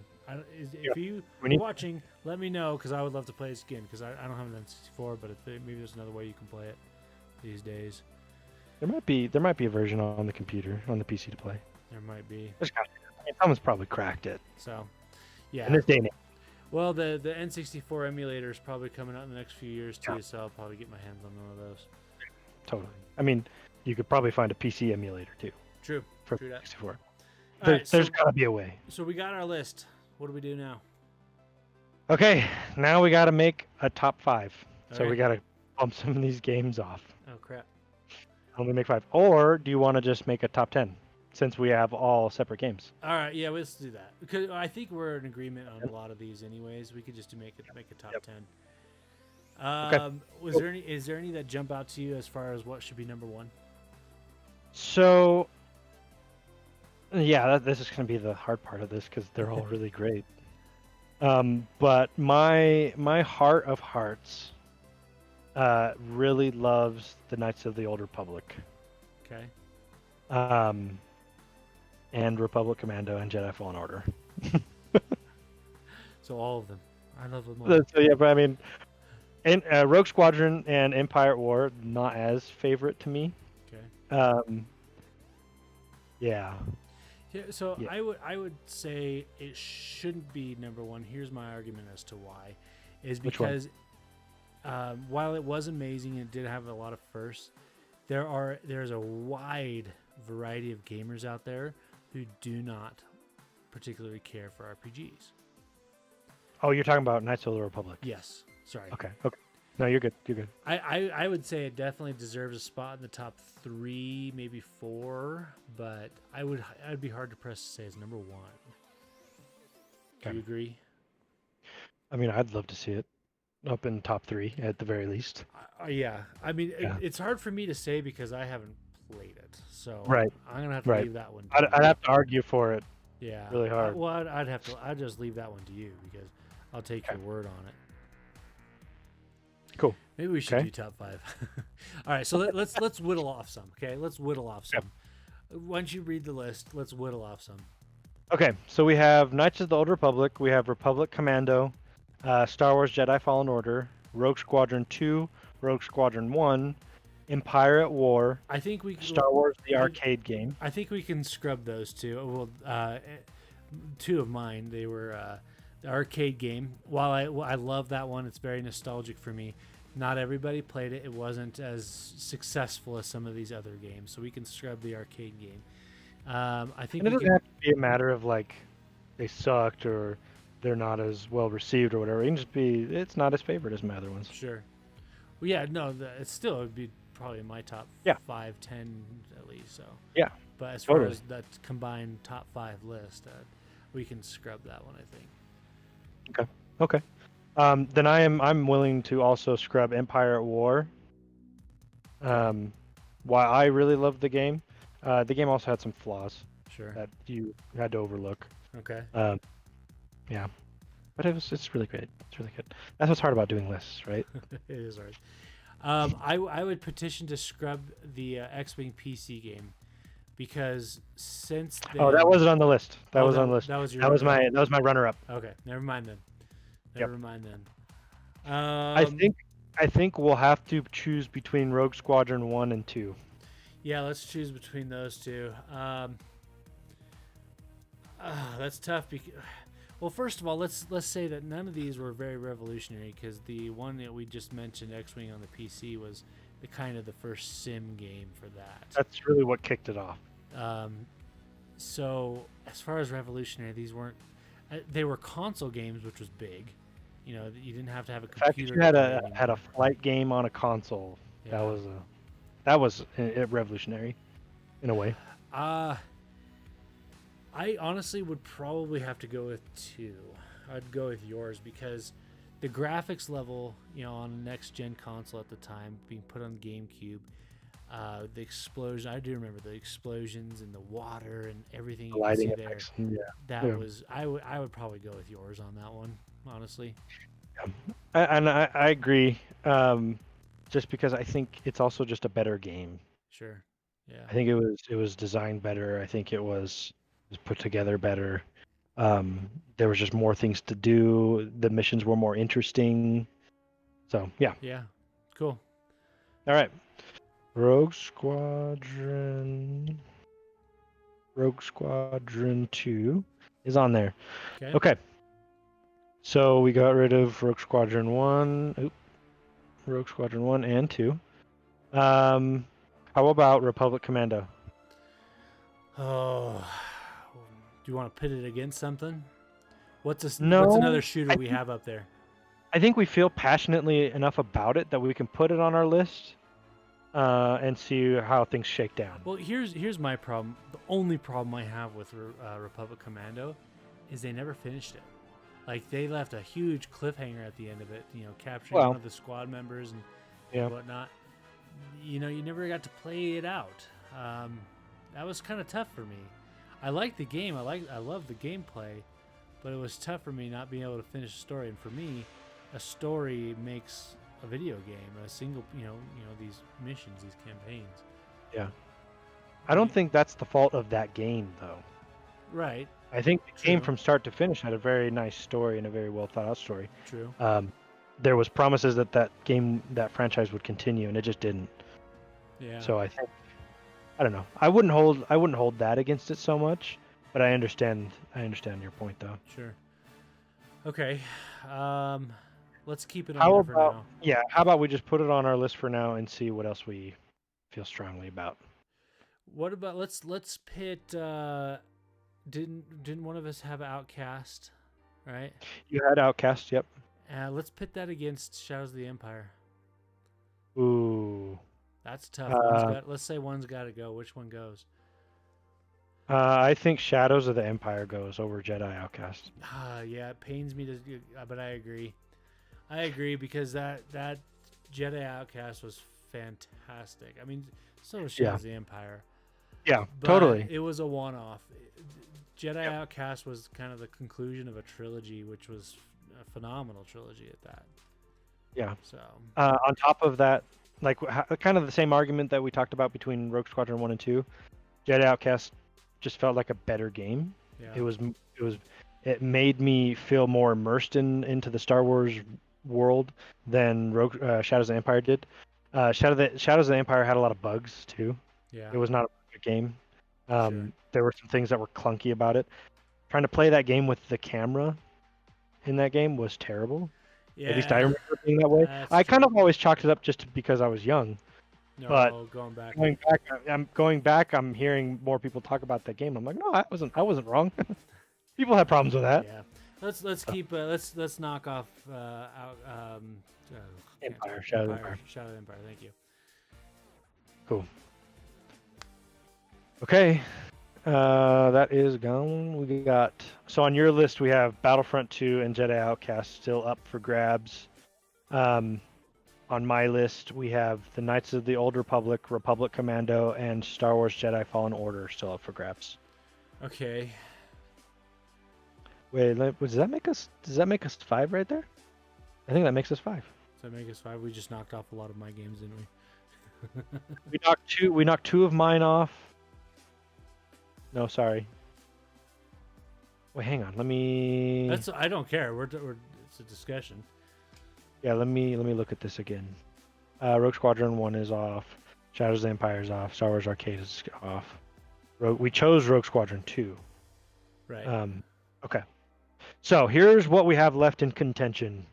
We have the Knights of the Old Republic. We have Republic Commando, Star Wars Jedi Fallen Order. We have Rogue Squadron 2, Battlefront 2, and Jedi Outcast. Oh, so honestly, I think Battlefront 2 earns a spot somewhere on the top 5 because of what it brings to the table, what you can do in that game. Granted, some of the camera and there's some, but overall, you take that entire game. You got a campaign. You have flight simulator. Now it improved on the previous flight simulator from Battlefront 1 and the reboots, because now it's like a real simulator. You pull up, you can push down, you can, it's roll now. Whereas in the previous Battlefront 1, it wasn't a true flight simulator at all. You moved around in X, Y, and Z space, but it wasn't really like, you didn't have all three axes of an aircraft. So, but now you have that. Now also you have so many heroes you can play as, and while it may be a little cheap and a little clunky, it's the fact that you can play as heroes from all three different trilogies. Excuse me. And then of course you have some amazing multiplayer. So I feel like that should be in the top 5. I don't know if I'd put it much higher than 3. I don't think it'd be 1 or 2 by any means. But yeah, in 3, let's get our 5, and then we can order them. Okay. I think. Okay, cool. I agree. I think Battlefront 2 deserves a spot in the top 5. So let's shake this down a little bit more. We haven't talked about Star Wars Jedi Fallen Order. And we haven't really talked about the Knights of the Old Republic, other than I strongly endorse it. Okay, if I could compare those two, let's talk about Jedi Fallen Order versus Knights of the Old Republic. While they are two different types of gameplay, let's talk about what they did for the Star Wars community. They, as far as the gaming community, Fallen Order revived a huge amount of Star Wars gaming fans. Like, it brought back a lot to the table. Like you said, it brought back that Star Wars feel into a video game, where they didn't necessarily, they had lost that sometimes over the years. The Knights of the Old Republic, my big con, even though, like I said, I didn't play it, but that was because I fall into the group that didn't really particularly care for RPGs. The story is fantastic. I've read and followed up on the story, so I know it happens, but I don't really care for the gameplay per se. Okay. So while it may not be the top video game of all time, I do feel like it still should be on the list, but it definitely wouldn't. I know we're going back to sorting here, but I think Fallen Order would definitely stay before Knights of the Old Republic. I think that's what it came down to. Is Fallen Order or Knights of the Republic. Okay, what are the other ones we have? So Fallen Order, Knights of the Old Republic. We have Battlefront 2. What are the other ones? 1 second, let me add that real quick. Fallen Order. Okay. So we have Knights of the Old Republic or Fallen Order, Rogue Squadron 2, Republic Commando, Jedi Outcast, and Battlefront 2. Yes, I say Battlefront 2. Or no, sorry, Jedi Outcast or Rogue Squadron 2. One of them's got to go. Yeah. Jedi Outcast or Rogue Squadron 2? Yeah. So we're not talking about getting rid of Knights of the Old Republic anymore? I don't, even though I didn't play it, I don't think it should be getting, because there's a huge, I mean, come on, they're talking about making a whole TV series based on this. Yes. So it's a huge cultural thing that I didn't particularly care to get on, but it's still huge. Like, I'm not discrediting that. I think there's something to be said that when new Star Wars games are talked about, everyone turns to, is it going to be an RPG? Is it going to be like Knights of the Old Republic? Yeah. And I think there's even more to the fact that people are clawing for Old Republic stuff. Yeah. And I think it all started from Knights of the Old Republic 1. And the reason why I put the Knights of the Old Republic 1 over the old Knights of the Old Republic 2 and the MMO, the Old Republic, is just I felt like the first game had a stronger story.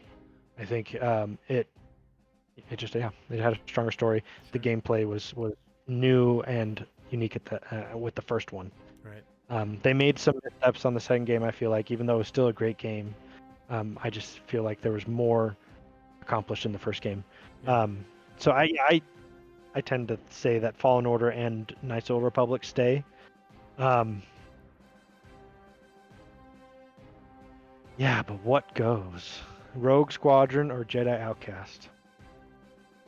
I'm gonna throw this out there. Let me know what you think. I think we throw out. Ooh. Never mind. I don't know what to do anymore. Well, seeing as how they're both, I mean, not the same gaming era, but they're similar. They're only separated by a console. I would really, honestly, probably I think Jedi Outcast actually came to the GameCube eventually, if I'm not mistaken. And the original Xbox. Yeah. So I would probably, gosh, that's a tough one. I would probably have to say keep Outcast. Keep Outcast. I think so. I think keep Outcast and get rid of Rogue Squadron 2 because, like we talked about, it like Rogue Squadron and Rogue Squadron 2, they weren't really revolutionary to the gaming industry. They were fun. They showed off a lot of cool stuff for the console. But as far as what it did for Star Wars, I don't really think it did as much as Outcast did. Yeah, I could see that. But it's just tough because I remember when we played that game how much it meant to us at the time. Yeah. Well, I mean, every Star Wars game meant. I mean, like look now with Battlefront. You know. But I feel like it impacted us more. Well, I don't know. I don't know about more. Dadgummit. That's tough. Well, we could come back to it. I think one of them definitely needs to go. Yeah. So there's no getting rid of Republic Commando. There's no getting rid of Battlefront 2. What about Fallen Order or Knights of the Old Republic? Well, if I had to choose one, I would say keep Fallen Order. Because, again, what it did for the Star Wars community. The graphics were stellar. It's not like it came out on a new-gen console either. Came out on consoles that have been forever. But it still was visually a masterpiece. Yeah. And you know what? Let's say this. This is our list, right? Sure. While I had a great time with the Knights of the Old Republic, I know that you didn't. So what if I don't want to get rid of that game? I don't think you should either. It did a lot for the Star Wars community. I don't think it should. But they both did. They both did outstanding for the community. That's why I think they both should be on there too. Yeah, but I'm struggling, right? Because I feel like growing up in our gaming lives, which is stupid that we're talking about that, but that's what it's come to. Yeah. That I think Rogue Squadron and Jedi Outcast may have impacted us more than Knights of the Old Republic. I would agree with that. Yeah. Yeah. Man, that's sad. I'll tell you what. I need to take a quick break. I'm gonna put us on hold for a little bit. Stay with us if you're watching at home. I need to take a quick break, real quick, and we'll think about this, and we'll be right back with you. I struggle with this.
All right, Brady. Sorry about that.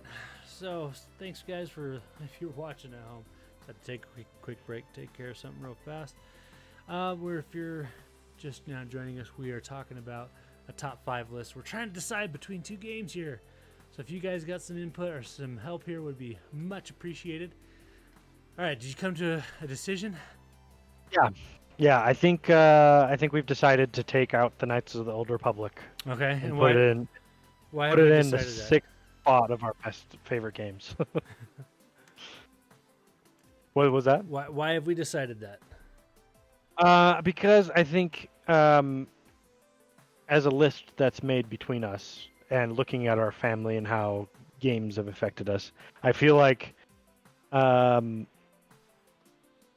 Rogue Squadron and Jedi Outcast have meant more to us than Knights of the Old Republic. Sure. While I think that Knights of the Old Republic is a great game. So, yeah. Okay. Ultimately, that's what it's come down to. All right. That's fair. Which is why I say it's the best game Okay. of Star Wars. That's fair. All right, so let's see. What do we have left then? So we have Fallen Order, we have Rogue Squadron 2, Republic Commando, Jedi Outcast, and Battlefront 2. Is that 5? Did I miscount? 5. That's 5. All right, so now we got to figure out an order. Snap. So, yeah, I'm gonna throw this out there. Okay. Battlefront 2, great game. Okay. Loved it. I really enjoyed it. I really liked how it's brought most of us in the family together to play Star Wars stuff. But it hasn't hit everyone the same way. Yeah. And at the same time. Sure. It launched really rocky. Even for us, like we had a hard time with it at launch. Yeah. So it was kind of spoiled at the beginning, I think. Okay. But it only ramped up, which is why it's here. Yeah. And the game that it is today is amazing. But I think a lot of that has to do something with why I think it might be on the bottom of our top 5. Sure. Yeah. Yeah. What do you think? I think it's probably 4 or 5. Yeah. Yeah. Okay. Well, okay. So what would you say is contending for spot number 1? For spot number 1, I personally have it in contention between Republic Commando or Fallen Order. Oh man, that's tough. Were those even like on your radar to be top? The Fallen top Order probably was. Well, I don't know. Republic Commando top 3 maybe. What were you thinking? I almost need to see him. I'll write him down. you like see the covers of them all? No, not the You cover. like I just need to see it on a piece of paper. I'm gonna write this down here. So we have Fallen Order. You do the math. We have Battlefront 2. We have Rogue Squadron 2. Rogue Squadron 2. Republic Commando. Republic Commando. Jedi Outcast. Outcast. Jeez. That's tough. I would say I'd put Fallen Order as number 1, honestly. Yep. It was all around just a fantastic game. It did so much for the Star Wars community, brought relevance back to Star Wars, bridged a gap for many fans that, between the Clone Wars and the original trilogy. Yeah, I honestly think it gets spot 1. Performance. It was just so well made and well done. Yeah, it really was. Fighting with the lightsaber was cool and new at the same time. Yeah. Yeah. Agreed. Yes. I think coming in behind it, I'd probably put Republic Commando. I agree. That was a huge hit. Yeah. For us. Yeah. They came out. Now, I remember getting the soundtrack for that game. Oh yeah. Yeah, it wasn't just your typical synthesized music. It was orchestrated, and it was maybe not the orchestra. Full soundtrack, but it was great. A Halo-esque men's choir doing the chants. Yeah. Yeah, man, it was so good. It was really good. On So top yeah, of I the game, think just top two. yeah. Let's see for for I think Rogue Squadron and Jedi Outcast is a battle. I think I'm gonna put Rogue Squadron 2 as number 5. Is number 5. Because you compare it to Battlefront 2. Battlefront 2 offers you all that stuff and more. Not saying that Rogue Squadron 2 wasn't great. I mean, obviously it's a fantastic video game because it's on this list. It's definitely Right. top 5, but is it better? Does it have, I mean, Battlefront 2 has more. Yeah, but It has what Rogue Squadron does, the space combat, it does very well. And so does Well, Battlefront 2. it's not the same. It's better, Not the I same. think. Okay, so obviously it doesn't have as much space battle because Rogue Squadron 2 is entirely dedicated to flight simulation. Right. Whereas Battlefront 2, it's flight simulation plus a whole plethora of Right. other crap. That's why I think Totally. it's better because it's a more well-rounded game. So if you didn't like flight simulators, you could still like this game. But let me take you back Okay. to the Christmas that we got the GameCube, and then we got Rogue Squadron 2. Well, You first remember- of all, I will say. You remember how impactful that Yeah, was? no, I remember that. But I remember opening the N64 version more. To Really? me, yeah, for me, I remember opening the N64 version more. Oh man, see, I remember when we would like hear about the game from like outside sources and just like talking like how we wanted to see yeah. this in real life and seeing Oh, going yeah. like friends' houses and seeing the trench run and then coming back and be like, this is the best game. Oh, I don't know. I That's really tough. think it gets spot 5. I don't know, just because of its the ability, the roundness of the game. It was very good at what it did, but it didn't have everything. Like, it didn't have beyond its scope. Like, that's why I think Battlefront 2 gets a little bit higher spot, because it can do more. You can do way more in that video game than you can in Rogue Squadron 2. well, let me ask you this then. If it was a battle between Battlefront 2 on day 1 version of that game versus Rogue Squadron 2 when you played it on day 1, would that change your mind at all? Well, not necessarily, because of multiplayer and what multiplayer has turned into since Rogue Squadron 2 came out. Multiplayer nowadays, you can play game after game after game and never have the same experience. With Rogue Squadron 2, you're playing the same missions over and over, your same objectives over and over.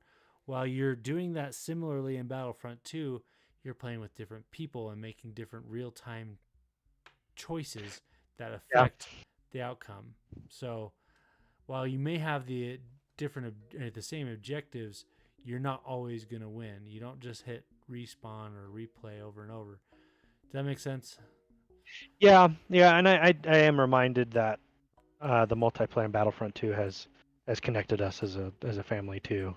And for the That's- same reason, I would even put it in spot number. I'd put Battlefront 2 in spot number 3 because it beats out Outcast because of that.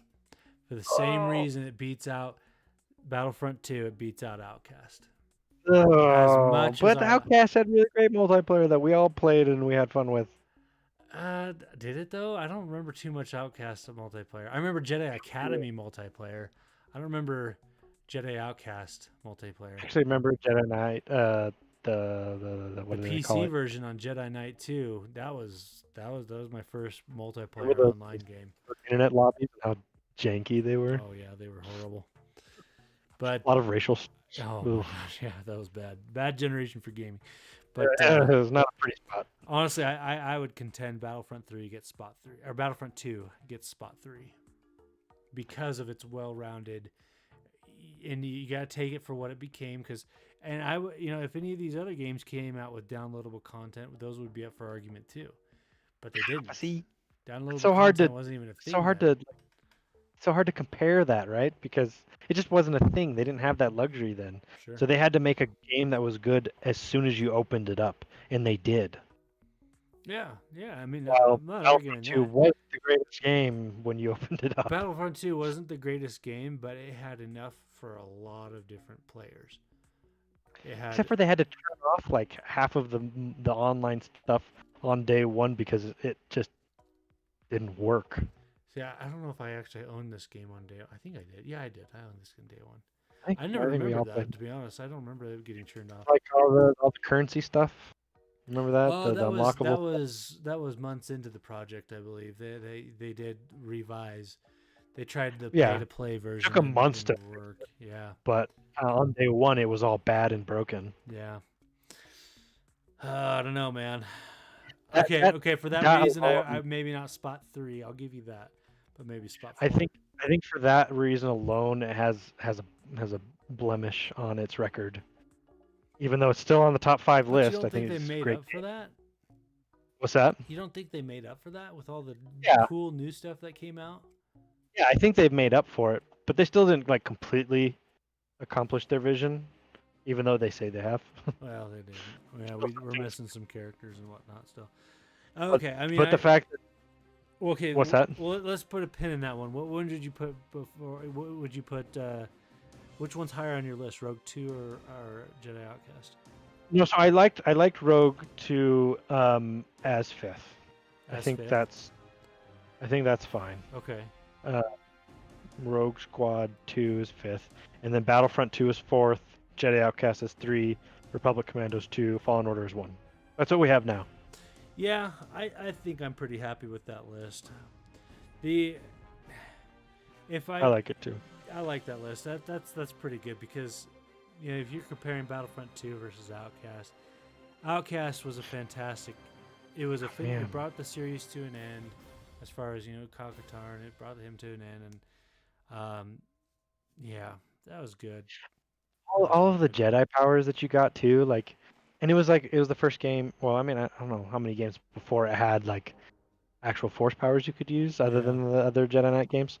But you could be a good guy and you could use Force Lightning too. Yeah, And the Force Lightning was fun. The pushing and the pulling, Uh-huh. the lightsaber combat was a little janky, but There were they kind of so worked. many Force powers, so Yeah. many. Yeah, Now, so cool. my The runner-up. physics and the textures. Oh man, it was so good. I So didn't get to give you my runner-up earlier. My runner-up would be the one that was on the thumbnail here. It would be sorry, total space blank there. Goodness. Force Unleashed.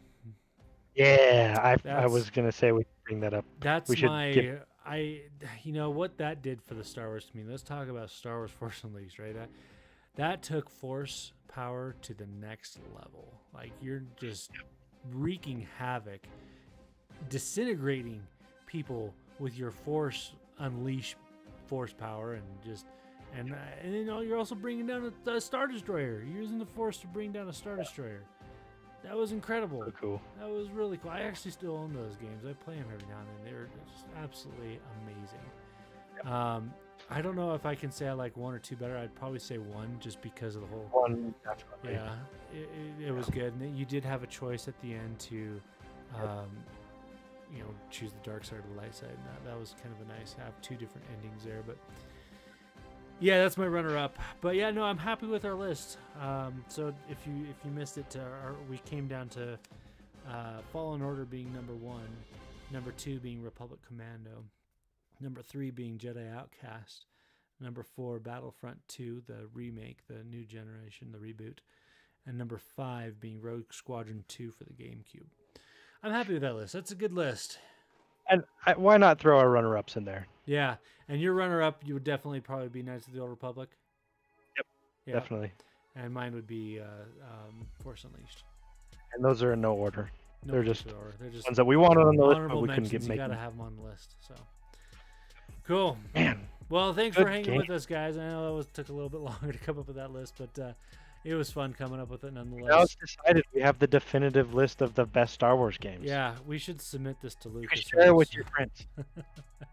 Let us know what you guys think down in the comments below. Did we nail it? Is there anything that we missed? Do Do you even like Star Wars? Are you even here for that? If you're at the end of this video and you don't like Star Wars, what are you doing? Maybe don't tell me. I mean, it's a long one for you to hang into. I definitely appreciate the people who have been staying at home. If you haven't done so already, please hit that subscribe button. Give us a like and let us know what you think about Star Wars. You know, we're going back to some of our news items that we talked about. We talked about Disney World opening back up and letting us go back to Disney's Galaxy's Edge coming July 15th. Did I get that right? It was July 15th, right? I got rid of it. Yeah, July 15th, sometime. And then you can go back to Disney World on July 11th. Along with some other casting news with Ezra, we got a possible, we got some new Star Wars video games coming out titled in Project Maverick. What else do we miss? Just kind of wrapping it up here. Possible VR Thrawn games, series. The VR with the Star Wars Galaxy's Edge, Tales from the Star Wars Galaxy's Edge, which is awesome. We didn't get to talk about this. Actually, I think we could just leave you with this. This would be fun to. The latest in the Star Wars news coming out June 3rd. Let me throw this up there real quick. It's a YouTube video, so June 3rd. This hits Disney Plus. I forgot. We didn't talk about this up there. Coming live at you with Misa Jar Jar Binks.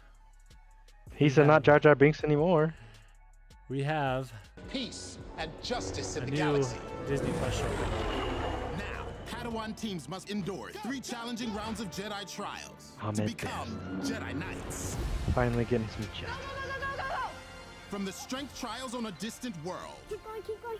To the knowledge trials aboard a Jedi Star Cruiser. Your answer is correct. Yes. Only one team will have what it takes to enter the Jedi Temple. Use the Force!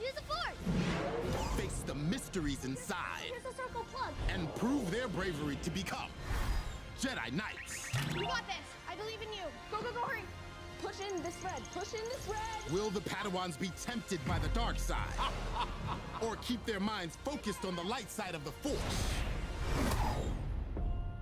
May the Force be with you always. Now, there's only one thing for you to do. This is my favorite part. Punch it!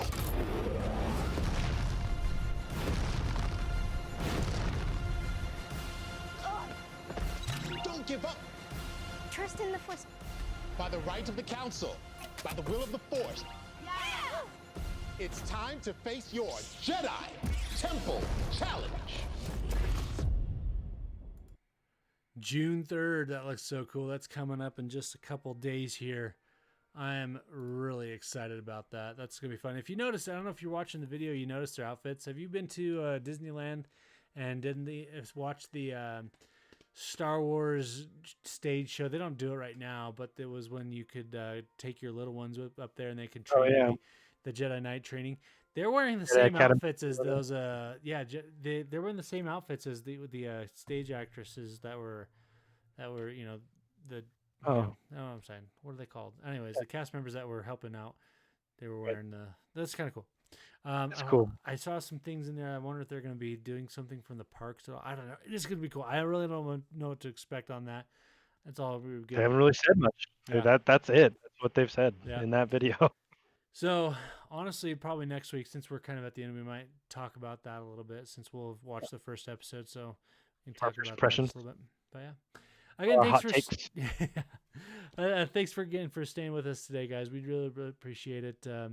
Share the video with your friends if you liked anything that you saw today. If it comes up in conversation, let us know what you think about Disney World opening up, if it's too soon or not.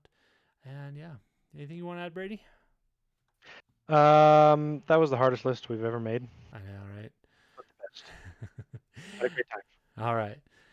Well, thanks again, guys. We'll see you real soon.